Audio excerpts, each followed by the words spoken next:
Ngayong araw po ay pinagdiriwang po natin itong World AIDS Day. Kaya naman kaugnay niyan at ng social experiment na napanood po natin kanina, pag-usapan po natin ng isang mahalaga ngunit madalas na iniiwasang paksa sa usapin ng kalusugan, ang HIV at AIDS. Kaugnay nga po nito ay makapanayam natin si Dr. Joselito Feliciano, ang Secretary at the Philippine National AIDS Council o PNAC. Good magandang umaga po. This is Prof. Fee together with Diane.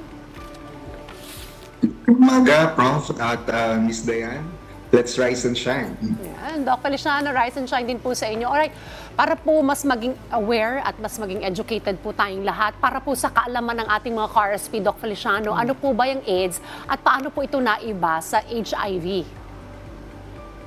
Okay, you can call me Doc Jojo na lang. Okay, HIV, Human Immune Deficiency Virus, no? So, ito ay isang virus na inaatake ang ating immune system o yung defense mechanism ng ating katawan sa mga infeksyon o sakit na nakikita sa tao. HIV is the virus. At ang AIDS naman ay isang kondisyon kung saan ang isang tao na may HIV o yung tinatawag nating people living with HIV ay nasa late stage na ng sakit.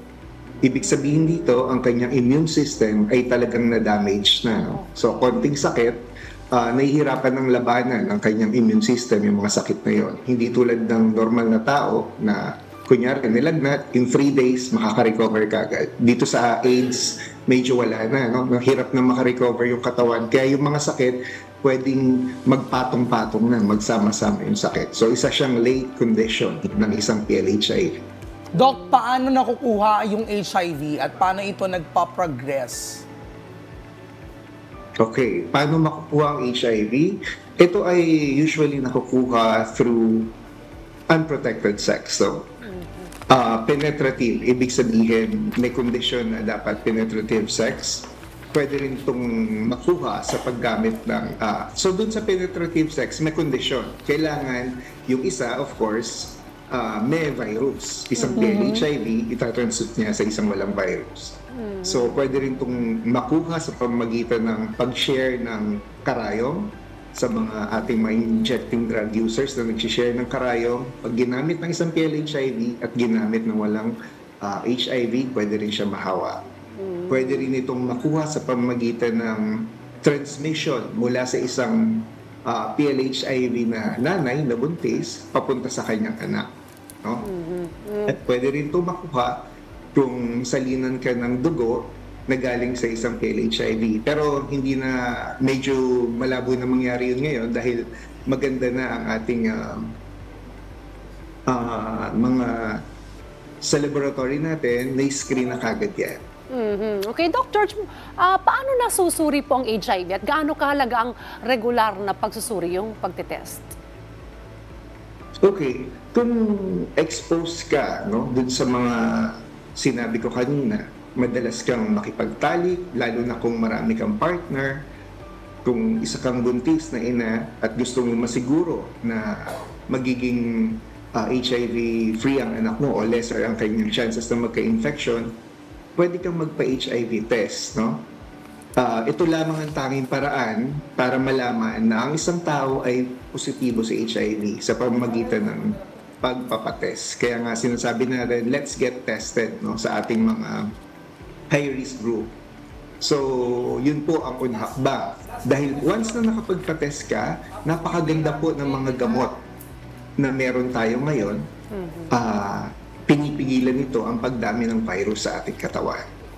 Alright, Doc, para po doon sa mga nais, syempre na magpa-check, saan at kanino maaaring lumapit po yung mga taong may HIV or AIDS or what we call persons living with HIV?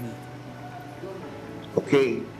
Marami po tayong mga tinatawag na social hygiene clinics, mga health center na nag-offer ng free testing. Bukod dyan, meron po tayong mga civil society organizations o mga private individual na nag-offer din ng test at mga na-offer din ito sa ating mga hospitals.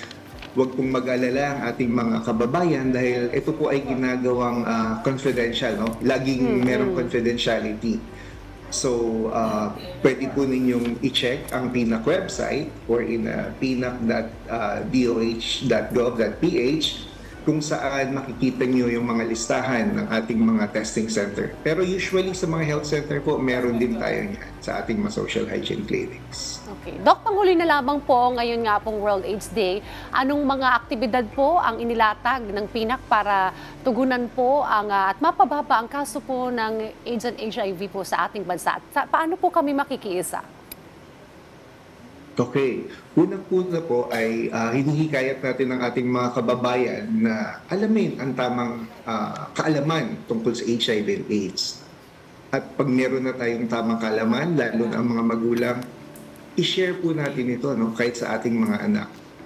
Pangalawa, pilitin natin na maging open, lalo sa mga bata kasi doon po nagsisimula yung mga values natin. So, isabihin natin kung ano yung mga tamang kaalaman sa ating mga anak, turuan natin sila at i-share natin sa ating mga kamag-anak o sa ating mga kaibigan.